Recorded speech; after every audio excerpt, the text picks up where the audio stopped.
Let me start by introducing the principals at the head table. To my immediate left is Acting SSP Clifford Chambers. He is the acting head of Ocid, the Organized Crime Investigation Division. SP Chambers also doubles as the head of the fraud squad. To his left is DSP Dwight Daly from Ocid, and to his left is Inspector Warren Williams, who is head of the Cybercrimes Unit. We will start the proceedings with the inspector, who will give an overview of what Ocid is doing in the area of cybercrime fighting, and also he will give you some statistics on some of the issues, main statistics on cybercrime in the country year to date. So, Mr. Williams, please. Pleasant morning to everyone. First and foremost, we are most elated that based on what is happening in terms of cybercrime investigation, we're making some inroads, and basically that is because we have prepared ourselves, we have the capability to deal with this new and emerging trend. Pretty much the cybercrime, the Communication Forensics and Cybercrime Unit, CFCU, is housed here at Organized Crime Investigation Division.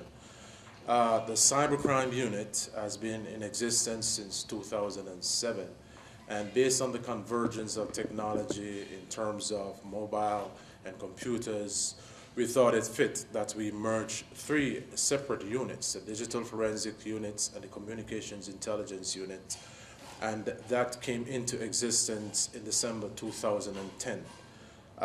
Based on that, we are much more stronger, much more capable of dealing with the cyber criminals as it evolves in our land.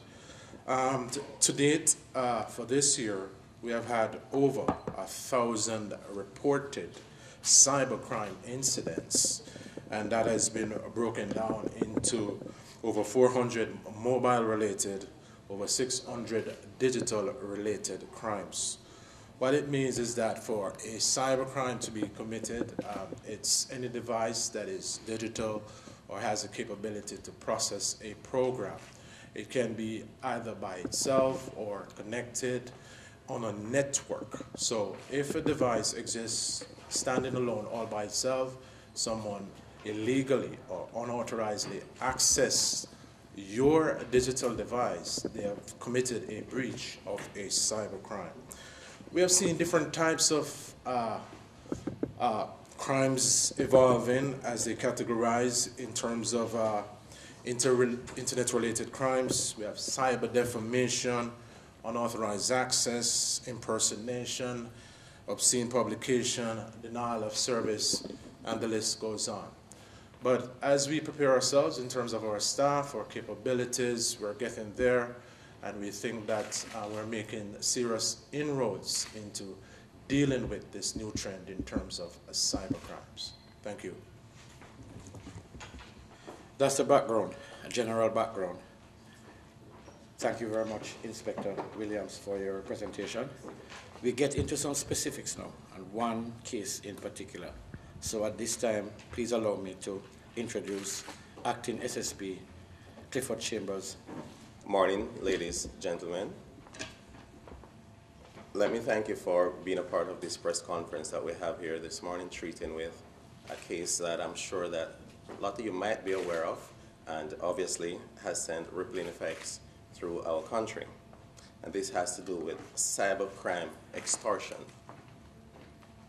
For some time now, the division has been receiving complaints from persons claiming that their email accounts have been hacked. And the persons who hacked these accounts changed their passwords so they cannot gain access to their accounts. These persons would thereafter receive an email from an account, no reply at google.com, informing them that their passwords were changed and that nude photographs taken from their personal site would be made public if certain sums of monies were not paid. The nature of the exposure would be sent electronically, and these persons would have been advised of what is happening by a particular blog. The blog is JamaicanGirlsExposed.blogspot.com. The method used to access one's personal accounts are many and varied, but predominantly surrounds social engineering. This coupled with the hacker's wide and varied knowledge of computers, the internet, and other digital devices. He would also invite persons who want to expose others to upload pornographic pictures and videos of these persons to the blogs he created. He would also break into some of these email accounts and upload nude photographs of persons and thereafter extort monies as a means of getting these persons to get these photographs, these videos off the blog that he has created. He would at times expose these pictures on the blog and then demand monies for them to be taken off. After gaining access to these persons' email account, it is to be highlighted that he only takes over accounts of interest, and based on our investigations, accounts of interest are those accounts, only those accounts with pornographic content.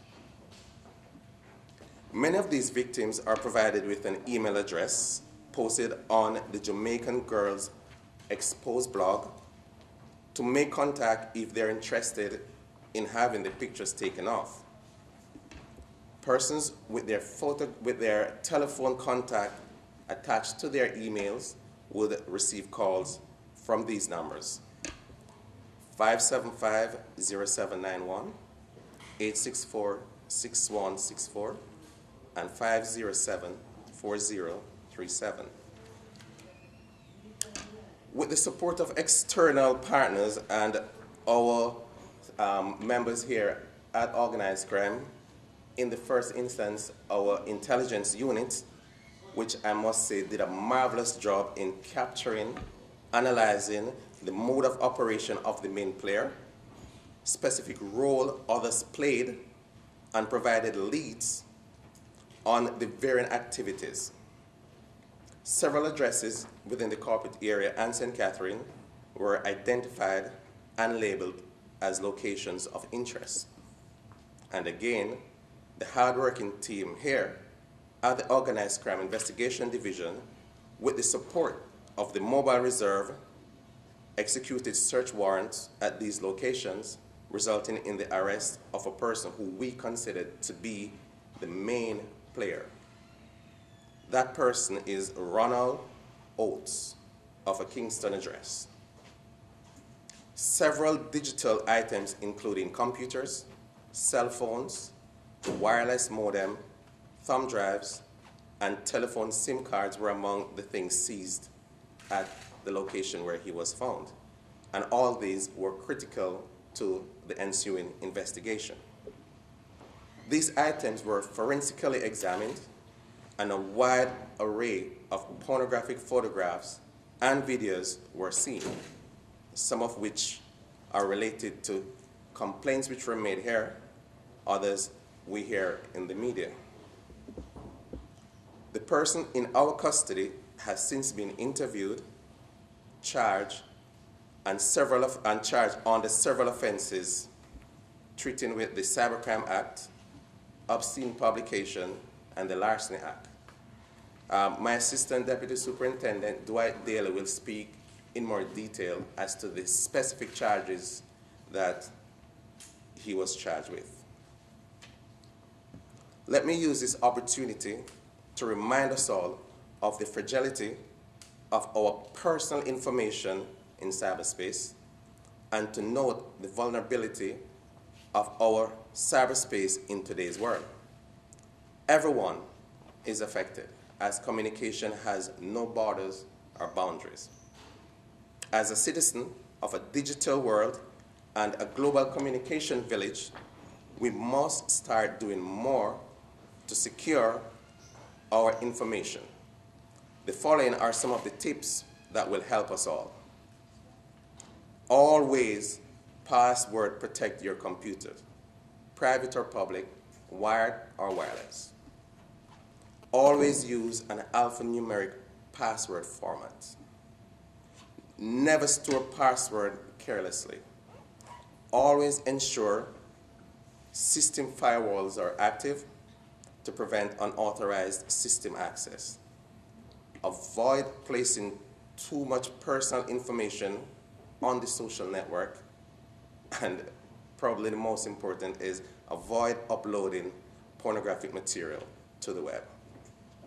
Thank you for attending, and I'll take questions hereafter. Yes, as I was saying, Mr. Oates has since been charged with unauthorized access under the Cybercrimes Act, unauthorized obstruction, same act, unlawfully making available data for the commission of an offense under the Cybercrimes Act, obscene publication, extortion, that is under the Larceny Act, and conspiracy to extort. He'll be going to court next week, Wednesday. 25 victims came forward, mainly Kingston and St. Catherine, but it stretched as far as to Manchester. In this day and age where digital device is rampant, it's all over the globe, there's no guarantee that this cannot pop up. I mean, we're living in a society where, you know, people are curious, people are learning, people are getting more au fait with this technology, and it can happen again. But the good thing is, the CFCU is here, the cybercrime unit is here to try to counter if that should arise. And I must add, if persons do not make the material available, then persons like Oates won't have any ammunition to do what he does. He was found at his home, and it was the hard work of organized crime and assisted by mobile reserve.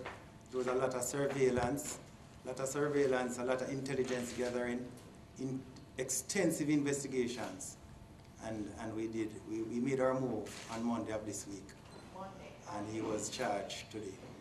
The first report came in the 2nd of March of this year. The last one was the 18th of this month. So that's this time span.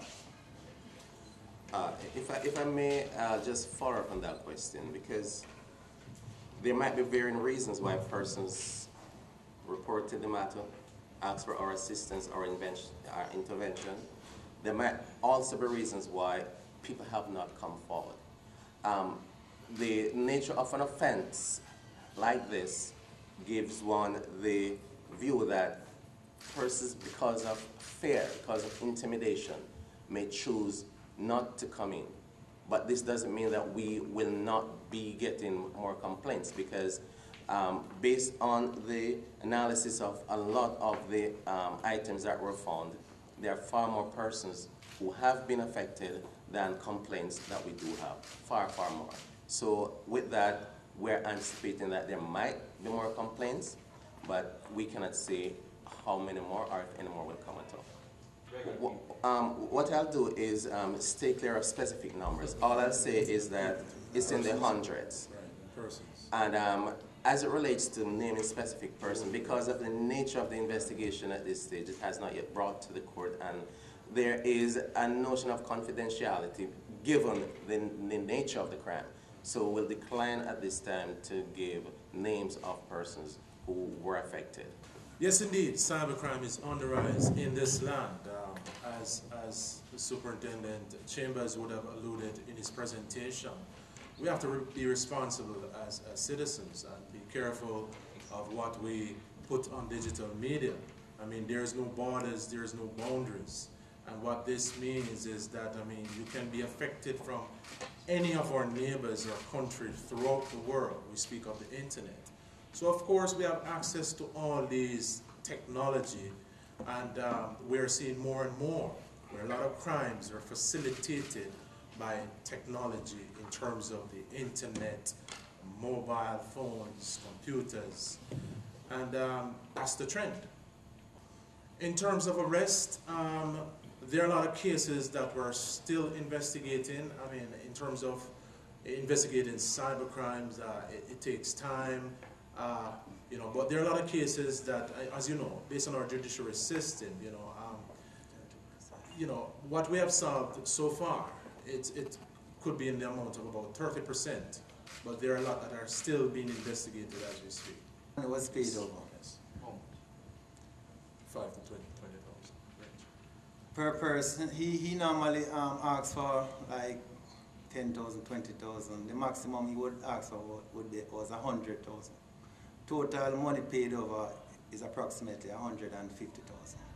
Yes, indeed, that is so correct. I've been to a meeting since Monday with Minister Julian Robinson, who has been mandated by his ministry to look effectively and critically at what is happening in our country in terms of cybercrime. And different stakeholders was a part of that meeting, members of the DPP, and other pertinent members of the society and sector who would have been looking at legislation and policies. Basically, I mean, to put up a website, it takes a process. And sometimes the process does not only lies within our jurisdiction. So at times we need assistance outside of Jamaica with our counterparts, and it takes time. It's a work in progress. As I said in my presentation, we started in 2010, and we're constantly evolving, preparing persons, training persons, and it's building, it's growing. So that is where we are.